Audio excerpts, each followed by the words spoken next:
alunos do quinto ano, tudo bem com vocês? Aqui é a professora Camila e hoje teremos a nossa aula de História de número 26.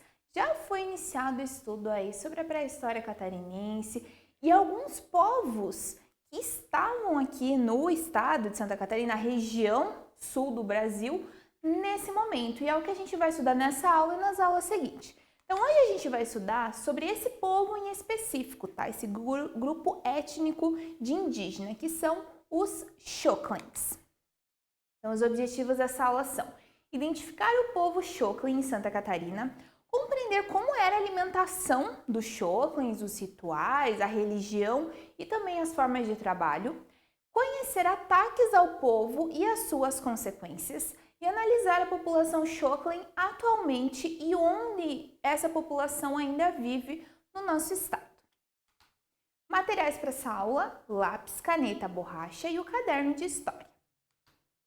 Então, começando sobre os Xoclin. Então, os Xoclin, eles são um povo que habitava as terras onde hoje fazem parte os estados de Santa Catarina, Paraná e Rio Grande do Sul, ou seja, do sul do Brasil. É óbvio que na época a gente não denominava essa região como estados e Santa Catarina, Paraná. Esses nomes eles vieram a surgir ali pós Brasil colônia, né, depois da chegada dos portugueses, mas a gente está atrelado aqui a essa região, né, que obviamente a região já existia. Tá? Eles viviam em grupos aí entre 50 e 300 pessoas. Vale lembrar que, por que eles viviam em grupos grandes? Por conta dessa questão da cooperação. Então, cada um realizava, né, faziam grupos menores e realizavam cada um um tipo de trabalho, o que beneficiava a todos. E também por uma questão, né, de segurança. Com mais pessoas, eles se sentiam mais seguros do que vivendo, né, sozinhos ou em grupos muito pequenos. Alimentação. É bem interessante destacar aqui sobre os Xoclins a variação de alimentação. Isso acontecia com outros grupos indígenas também, na questão da época do ano, do frio, épocas mais frias, épocas mais quentes. Então, no outono e no inverno, os Xoclins eles se alimentavam principalmente do pinhão, né? Analisem em que época que a gente tem pinhão, né, durante o nosso ano. Nessa época de outono, de inverno, né, que o pinhão é a semente ali da araucária. Pois eles passavam essas estações do ano nas florestas de araucárias, tá? Então eles passavam lá, automaticamente o que eles tinham de alimento em maior abundância? O pinhão. Quando esquentava ali, quando começava ali a época de primavera, a época de verão, eles migravam para o Vale do Itajaí. A gente já estudou lá em geografia sobre essa mesorregião que fica ao sul do norte catarinense, né? Não fica muito distante aqui de São Bento do Sul. E lá eles variavam um pouquinho mais a alimentação deles. Eles comiam o cará. Eu trouxe a imagem do cará para vocês, é mais ou menos como se fosse o aipim, a mandioca, tá? Frutas, mel também e larvas de insetos. Tá, pessoal? Então essa era a alimentação dos Xoclins. Sobre rituais, é algo bem comum nos indígenas, realmente essa questão de rituais indígenas ligados aí à religião. E um ritual que eu trouxe para vocês aqui, que ele está presente também em outros grupos étnicos, é o ritual da colocação do botoque, tá? O botoque, esse objeto aqui, que provavelmente vocês já viram na cultura indígena. Então, assim, no grupo Xoclin, o que acontecia? Entre muitos rituais aí, os meninos entre 3 e 5 anos, né, meninos bem pequenos, eles passavam por um ritual onde os seus lábios inferiores, vale lembrar os lábios de baixo, obviamente não os lábios de cima, era prensado um objeto, né, o botoque, sendo esse botoque ou de pedra ou de madeira, né? Nessa imagem a gente consegue observar aqui nós temos já uma pessoa adulta, então prensava-se esse botoque e o menino ficava com esse botoque por um longo tempo aí da sua vida, tá?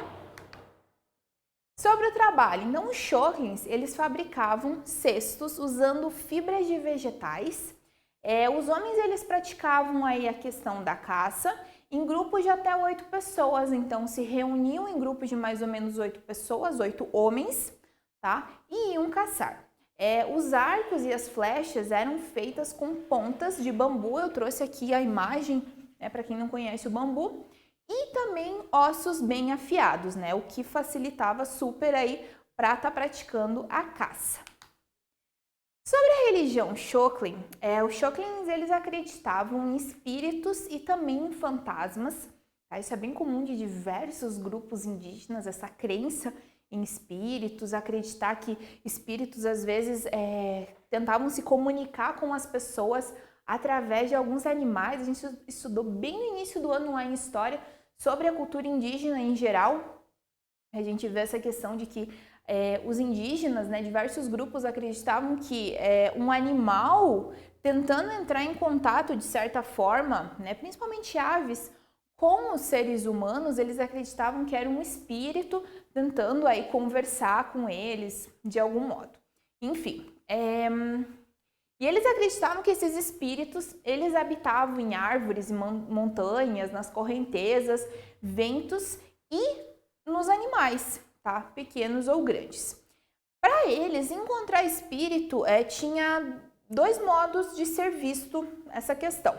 Poderia ser algo perigoso, né? A gente, hoje, muitas pessoas, inclusive, acreditam e sentem um certo medo de espírito, até se torna, às vezes, um medo irracional, porque se for analisar o que o espírito poderia fazer, enfim. Ou também, se esses espíritos de alguma forma demonstrassem oferecer ajuda, era algo vantajoso, algo bom, tá? Então, para os Xóclins, encontrar espíritos poderia significar algo ruim, perigoso ou algo bom, né? Se eles oferecessem ajuda aí nesse processo de caça. Já sobre a morte, tem algo bem interessante aqui sobre os Xóclins. Os mortos, quando morriam e eram adultos, eles eram cremados. Algo bem comum que hoje, inclusive, é bastante comum é a cremação, né? Queimar aquele corpo.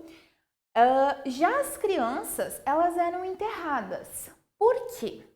Porque eles acreditavam que elas retornariam ao ventre da mãe e iriam renascer. E por isso, a nova criança, ela recebeu o nome da falecida. Então, quando uma criança falecia, ela não era cremada, ela era enterrada e assim acreditava-se que a mãe dela, né, iria engravidar novamente e essa criança que iria nascer seria, né, o retorno dessa que veio a falecer e por isso recebe o mesmo nome.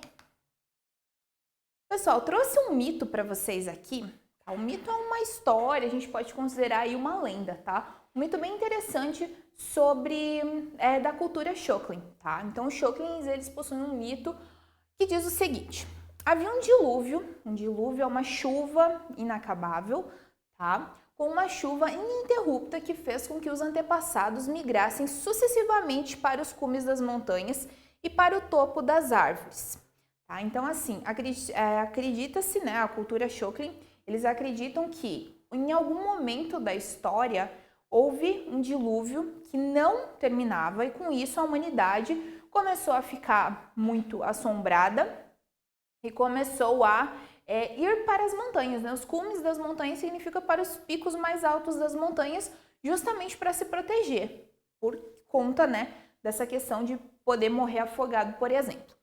O que acontecia? Lá no topo das montanhas, né, e no topo das árvores também, eles comiam parasitas, que são micro-organismos, folhas, larvas de insetos e frutas também, tá? Então, viveram assim por um tempo. Só que quando o dilúvio passou, o que aconteceu? Os homens, eles voltaram para as planícies, ou seja, para essas regiões planas que a gente vive, tá? A gente não vive em regiões tão altas, a gente vive em regiões mais baixas, tá? E o que aconteceu? Alguns homens voltaram para essas planícies, mas outros homens se acostumaram a viver nas montanhas e nas árvores e eles resolveram ficar nesses locais. Então, a humanidade se dividiu aí em dois locais. Por isso, dizem, né, aí na cultura Xóclin, que os macacos, eles são filhos dos homens que ficavam nas árvores, né? Se você imagina um macaco, aonde você imagina esse macaco? Numa árvore, com certeza. Automaticamente, né, dá aí meio que uma explicação sobre o local de moradia e a existência dos macacos. Sobre a perda de território, que a gente vai trazer, nós estávamos falando aí do Xoclin na pré-história, no período pré-colonial, e agora a gente vai trazer para um período um pouquinho mais recente, tá? No começo do século XIX, os Xoclins, eles passaram por um momento bastante tenso. Eles foram massacrados, né, torturados por bugreiros. Não sei se vocês já ouviram falar sobre esse termo. Os bugreiros, eles eram homens contratados para perseguir indígenas, tá? E fazer com que esses indígenas deixassem as terras deles e assim os colonos pudessem adentrar nessas terras para realizar a exploração, tá? Então, assim, os colonos vindo da Europa, eles se apossaram de diversos locais onde os Xoclins viviam, né? Isso não aconteceu só com eles, a gente sabe que isso acontecia, era uma coisa bem comum, principalmente ali no início da colonização do Brasil, né? Onde indígenas eram tirados de suas terras ou colocados para trabalho escravo. Sobre a população atual, um dado aqui de 2015, tá? É que a população Xoclin em Santa Catarina, tá? A gente está falando em específico do nosso estado, era de cerca de 1.900 pessoas que vivem numa reserva indígena nas cidades de José Boiteux e Doutor Pedrinho. Trouxe em destaque no mapa para vocês, tá bom? Aqui é a cidade de Doutor Pedrinho e a outra próxima ali. Infelizmente, essa área atrai muitas madeireiras e colonos interessados aí em realizar a exploração. Isso é um fato que ainda acontece, não é só dos tempos remotos. Explorar o local, né? O que acaba gerando aí desavenças, discussões e às vezes até, né, determinados conflitos ali internos bem intensos. Ok, pessoal. Então agora vocês terminaram essa lição, espero que tenha ficado claro o conteúdo. Agora vocês vão realizar mais algumas atividades para ver se vocês aí obtiveram todo o conhecimento sobre os Xoclins. Até a próxima e bons estudos!